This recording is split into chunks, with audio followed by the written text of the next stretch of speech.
Hello students, once again I welcome you in my class. As you know that I am Shivanand Singh and you are watching my YouTube channel that's name is Shiva is English Show. तो आइए शुरू करते हैं आज class 9th की video.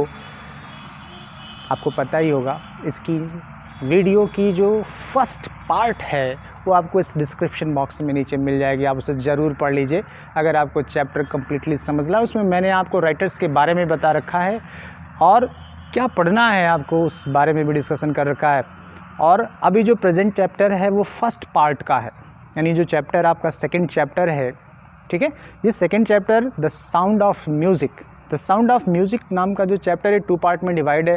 और अभी हम जो डिस्कशन शुरू कर रहे हैं वो फर्स्ट पार्ट से रिलेटेड है। और इस फर्स्ट पार्ट की एक छोटी सी वीडियो मैंने बना रखी है जिसमें इस चैप्टर का इंट्रोडक्शन है, इस राइटर के बारे में भी हमने बात की है। और एवलिन जो कि कह सकते हैं कि इस स्टोरी की मेन कैरेक्टर है, उसके बारे में मैंने छोटा सा 2 पैराग्राफ का एक वीडियो नीचे बना रखा है। डिस्क्रिप्शन बॉक्स में आपको उसकी डिटेल मिल जाएगी, आप उसको ज़रूर देख लीजिएगा ताकि आपको आगे का चैप्टर समझ में आ जाए। और हाँ, अगर आप नए हैं तो चैनल सब्सक्राइब कर लीजिए, ठीक है। नोटिफिकेशन बेल ज़रूर ऑन कर लीजिएगा क्योंकि आने वाली वीडियोज़ की सूचनाएँ आपको तुरंत मिलेंगी ताकि आप अच्छे से देख सकें, समझ सकें और पहले नंबर 1 पे रह सकें। तो शुरू करता हूँ मैं पैरा नंबर 3। इस पैरा में हम देखते हैं कि एवलिन क्या करती है। Great story, very courageous girl Evelyn, ठीक है।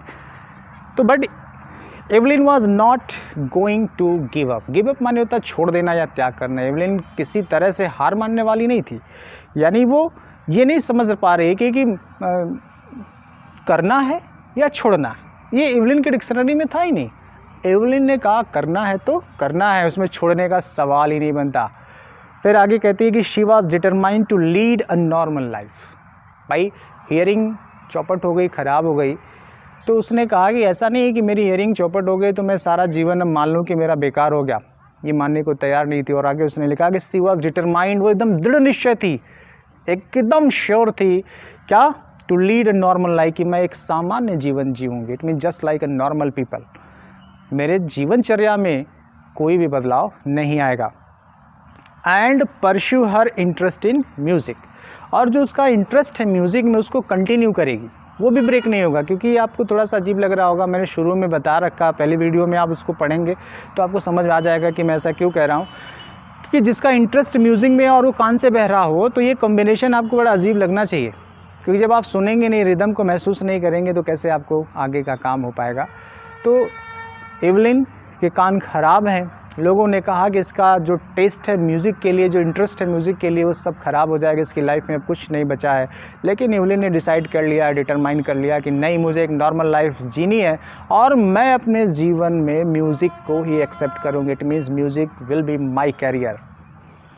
One day she noticed a girl playing a xylophone.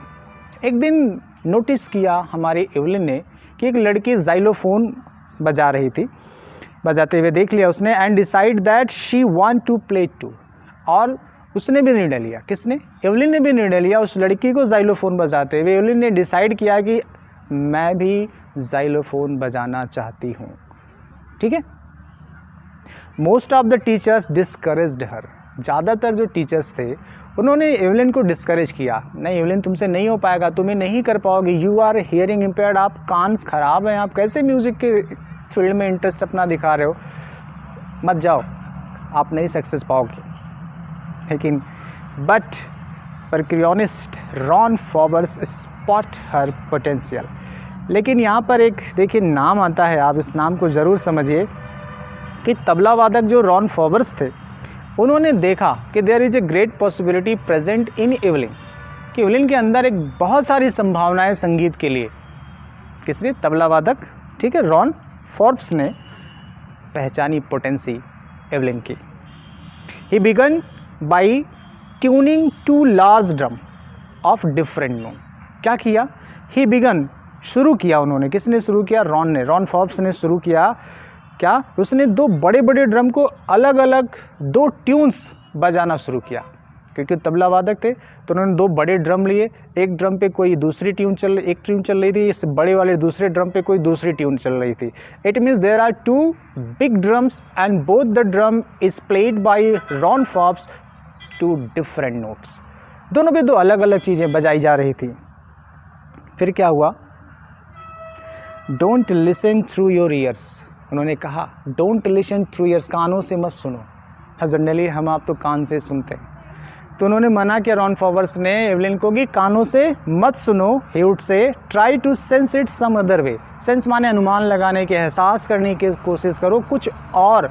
It means just use your any other sensory organs to feel the sensation of music. कान से नहीं सुनना है आपको, रॉन फॉवर्स ने सीधा मना किया, कान से मत सुनो आप कोई दूसरा सेंस ऑर्गन यूज करके इस संगीत को, इस ड्रम की जो बीट है इसको समझने की कोशिश करो, महसूस करने की कोशिश करो। सेज एवलिन, एवलिन ने बताती अपना अनुभव।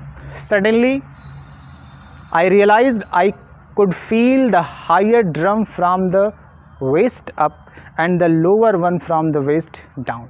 हायर ड्रम इट मीन्स वो ड्रम जिस पे हाई नोट्स बज रहे थे, लाउड म्यूजिक जा रहा था, उसको कहाँ फील कर रही थी? वेस्ट अप, कमर के ऊपरी हिस्से से उसका एहसास ले रही थी। और जो दूसरा ड्रम है the lower one waist down, कमर के नीचे से।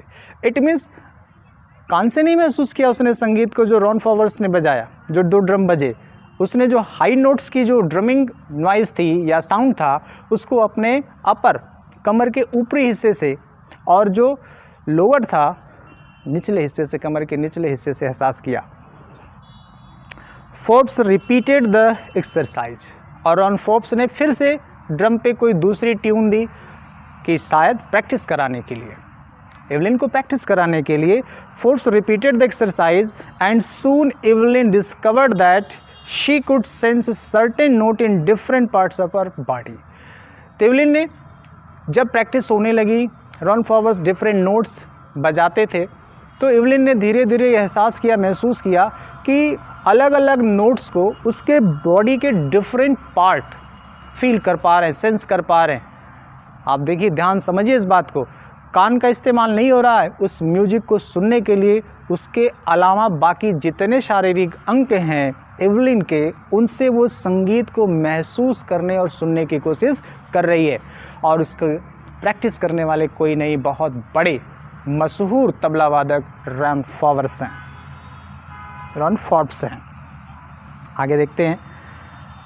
आई had learn to open my mind, I had to learn, learn माने आई हैड टू लर्न, सीखना पड़ा था, open my mind and body to sound, यानी अपनी आत्मा को, अपने शरीर को संगीत के प्रति कैसे खोलना है, कैसे प्रेजेंट करना है, एक्सपोज करना है, एंड वाइब्रेशन और कंपन के, यानी जो साउंड, जो वाइब्रेशन जनरेट हो रहा है म्यूजिकल इंस्ट्रूमेंट्स के थ्रू, उसको कैसे मैं अपने बॉडी के थ्रू फील कर सकती हूँ, सेंसेशन को कैसे महसूस कर सकती हूँ, ये बात मुझे सीखनी थी। The rest was sheer determination and hard work, बाकी तो सब मात्र दृढ़ निश्चय और कठोर परिश्रम की आवश्यकता थी। सीख लूँगी तो जान जाऊँगी कैसे वो काम होता है। तो चलिए अगले पैराग्राफ में देखते हैं क्या करती है Evelyn. She never looked back from that point onward, तब से एवलिन ने कभी भी पीछे मुड़ के नहीं देखा। इसका मतलब है कि वो संगीत के क्षेत्र में दिन प्रतिदिन आगे बढ़ती चली गई, कभी पीछे हटा नहीं, उसका कदम डिगा नहीं। She toured the United Kingdom with a youth orchestra, ध्यान दीजिएगा, ऑर्केस्ट्रा, ऑर्केस्ट्रा आपको पता है म्यूज़िकल बैंड, उस म्यूज़िकल बैंड के साथ उसने यूनाइटेड किंगडम की विज़िट की as a member, as a part of that orchestra. By the time she was 16, और एवलिन उस समय मात्र 16 साल की थी। She had decided to make music her life, she had decided, उसने निर्णय ले लिया था कि मुझे म्यूज़िक में ही अपनी लाइफ बनानी है। और मैं चाहूँगा कि आप भी डिसाइड कर लीजिए कि लाइफ में आपको आगे करना क्या है। तो एवलिन ने डिसाइड कर लिया, जब वो 16 साल की थी, यूनाइटेड किंगडम में एक ऑर्केस्ट्रा टीम के साथ गई और डिसाइड क्या किया था कि उसे अपनी लाइफ में एज ए म्यूज़िक या एज ए म्यूजिशियन काम करना है। She auditioned for the Royal Academy of Music, audition माने एज अ फेस इंटरव्यू, क्यों? रॉयल एकेडमी ऑफ म्यूज़िक में एडमिशन पाने के लिए उसने ऑडिशन दिया, अपनी परीक्षा दी, and scored one of the highest marks in the history of the academy, और रॉयल एकेडमी ऑफ म्यूजिक के इतिहास में अब तक जितने ऑडिशंस हुए थे उन सभी ऑडिशंस में नंबर 1 रैंक किया एवलिन ने। That is the result of determination and hard work. आपको ध्यान देना चाहिए इस शब्द पर कि ज़िंदगी में कुछ भी असंभव नहीं है अगर हम उसके प्रति दृढ़ निश्चय कर ले और कठोर परिश्रम करें। एवलिन जो कि कान से सुन नहीं सकती, सबसे बड़ी खासियत कि कान से सुन नहीं सकती, और उसने एकेडमी में टॉप किया, ऑडिशन में टॉप किया उसने। सी ग्रेजुअली, धीरे धीरे moved from orchestral work to solo performance. Orchestral work जैसा मैंने कहा ग्रुप ऑफ म्यूजिशियंस का होता, बहुत सारे ऑर्केस्ट्रा आप समझ पा रहे होंगे। तो शुरुआत में उसने ऑर्केस्ट्रा के थ्रू अपने स्टार्टिंग की थी, बट जैसे जैसे एवलिन को संगीत के प्रति लगाव, रुझान और अनुभव बढ़ता जा रहा, solo performance as a single, solo माने सिंगल परफॉर्मेंस की तरफ वो बढ़ने लगी। At the end of her 3-year course, academy में जब उसके 3 साल का कोर्स ख़त्म हो गया, she had captured most of the top awards. जब अवार्ड बना कोर्स ख़त्म करने के बाद, जो फंक्शन सेरेमनीज हुई, जो टेस्ट हुए, तो ज़्यादा से ज़्यादा जो टॉप अवार्ड्स थे उसके खाते में गए, एवलिन के खाते में। That's a great story. Please tune with me, stay tuned, don't forget, that's very easy class for you. I try my best to explain it in Hindi and English both. ठीक है, continue करते हैं अगले paragraph की। 5वें paragraph में देखते हैं क्या स्टोरी आगे ले चलती है आपको। And for all this, it mean जो ये सारी सक्सेस अभी एवलिन की लाइफ में आई, ये तो तय है कि उसका परिश्रम था, उसका दृढ़ निश्चय था, संगीत के प्रति उसका झुकाव और लगाव था, ये तो ठीक है, लेकिन आगे भी कुछ कहना चाहती है। एंड फॉर ऑल दिस, और इस सब के लिए Evelyn wouldn't accept any hint of heroic achievement. Evelyn ने कोई भी हीरोइन के जैसी अचीवमेंट का कभी भी कोई भी संकेत स्वीकार नहीं किया। इट मीन्स कभी एवलिन को किसी ने कहा होगा कि you are the heroine in the field of music, Evelyn ने बड़ी पोलाइटली रिजेक्ट कर दिया, no I am not the heroine of in the field of music, please don't praise me. Praise mean false praise, यानी झूठे मेरे प्रशंसा मत करिए। यानी एवलिन को कभी भी घमंड नाम की चीज़ नहीं आई। If you work hard and know where you are going, you will get there.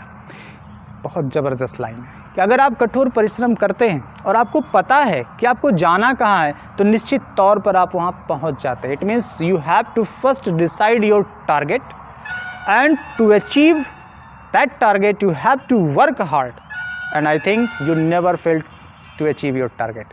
तो पहले लक्ष्य का निर्धारण, उस लक्ष्य की प्राप्ति के लिए कठोर परिश्रम, और वास्तव में अंतिम परिणाम आपको पता है, लक्ष्य हासिल होना।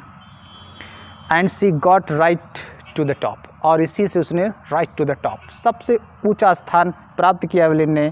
The world's most sought after multipercussionist with a mystery of some 1000 instruments and hectic international schedule. तो यहाँ पे और करीब 1000 वाद्य यंत्रों की दक्षता प्राप्त और भाग दौड़ भरे अंतर्राष्ट्रीय कार्यक्रम में भाग लेने वाले दुनिया के सबसे वांछित तबला वादक की ठीक चोटी तक पहुंच गई। It means hectic schedule, hectic international schedule. It means वो बहुत सारे ऑर्केस्ट्रा कार्यक्रम में as a group member, as a solo performance देती थी।